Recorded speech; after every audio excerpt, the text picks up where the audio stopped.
Okay, people spend more time planning their vacations than they do their financial plan. That's my challenge and of my choice. It's been my challenge for over 3 decades, and I want to help you with those plans and make those vacations just a bit sweeter. There's some great news in the world of retirement savings. That is, Fidelity reports that the number of 401k millionaires jumped by 27% last year. IRA millionaires also saw strong growth, up 8%, and nearly 40% of retirement savers increased their contributions, with the average boosting it by 2.9%.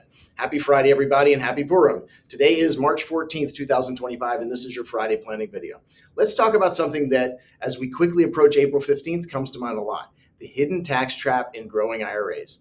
These numbers I mentioned highlight a booming market and the power of disciplined savings. I've been talking about that a lot. Just last week, I ran through some important numbers on how to save early and how it can make a big difference. But while growing retirement accounts are great news, they come with a hidden challenge. That's tax liability. And thanks to Secure Act 2.0, many retirees and their heirs could be facing larger tax bills than ever expected. Excuse me, this is a great time to remind you I do not give personal tax advice, but also recall that your team can. And when you bring your tax advisor and your legal team together with me, we can do much better to help you develop and manage that plan. For decades, the message has been clear: save as much as you can into tax-deferred retirement accounts like IRAs and 401ks. And many people have done just that, allowing those accounts to compound over time untaxed. But here's what doesn't get talked about enough. Those tax-deferred dollars don't belong just to you. Uncle Sam has a claim on them. And the bigger your IRA grows, the bigger that tax bill will be. This is the growing tax burden inside of IRAs.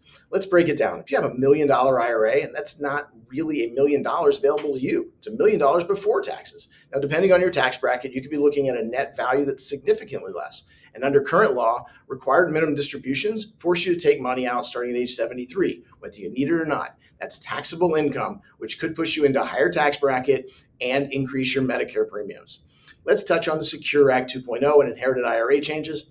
If your plan was to leave your IRA to your children or other heirs, the Secure Act 2.0 changed the game. I've spoken about that a lot. Under the new rules, beneficiaries could stretch inherited IRAs. Under the old rules, the beneficiaries could stretch their inherited IRA distributions over their lifetime, keeping their tax bill manageable. But now, for most non-spouse beneficiaries, the entire balance must be withdrawn within 10 years.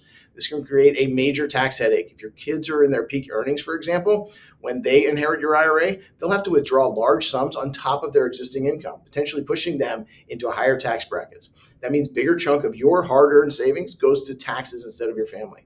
There are strategies to reduce future tax burdens. So what can you do about it? Fortunately, there are ways to manage and even reduce the impact of taxes on your IRA. Before I even list these, I want to be clear: these are some and not all of the options available to you. And more importantly, they're not necessarily available to you. This is where you need to bring your team in to review your plan. Let's start with the Roth conversions. Paying taxes on your terms. One of the best strategies to consider is Roth conversions. This allows you to shift funds from traditional IRA to Roth IRA by paying taxes now at today's known rates rather than rolling the dice on future tax increases. Once in a Roth, your money grows tax-free, and there are no RMDs for the original account holder. Plus, beneficiaries inherit Roth IRAs tax-free, which can be a game changer for estate planning. The key here is strategic Roth conversions, not necessarily doing it all at once, but spreading those conversions over multiple years can help you keep you in a lower tax bracket and minimize the tax hit.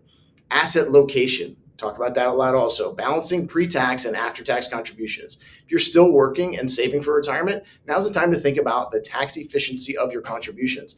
Many people default to the traditional 401ks and IRAs because they provide that immediate tax break.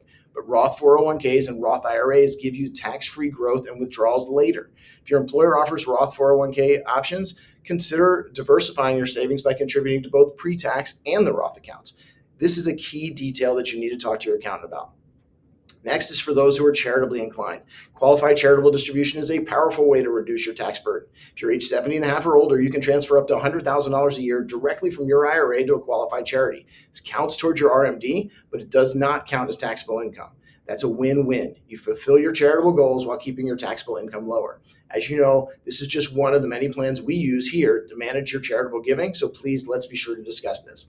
We also need to discuss managing your RMDs and withdrawal timings. So many retirees don't realize that how and when they take withdrawals actually matters. If you wait until RMDs kick in, you might end up with a large forced withdrawals that push you into a higher bracket.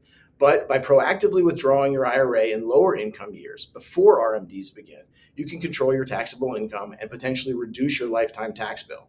Now, this also brings up one of the biggest changes that I've seen in a long time to RMD mentality. The idea is this: for so long, even as the name says, minimum distribution, the idea was to take out as little as possible, only the amount that was required. There are many plans that can accommodate the withdrawal of more than the minimum and still not have a major negative effect on your tax rates. We are working with tax advisors a lot to change the narrative, maximum distributions without causing trouble on the way out. Talk to your tax advisor and myself about this idea. Final thought: be proactive, not reactive. The fact that retirement savings are growing is a fantastic sign, but bigger balances come with bigger tax obligations. The key is to be proactive rather than reactive. If you wait until your RMDs force your hand or your heirs inherit your IRA without a plan, taxes could take a much larger bite than necessary. Now's the time to explore strategies that can help protect more of your wealth for yourself and for your loved ones. If you want to take a deeper look at your retirement tax plan and make sure you're on the right track, let's set up a time to talk. For now, have a great weekend.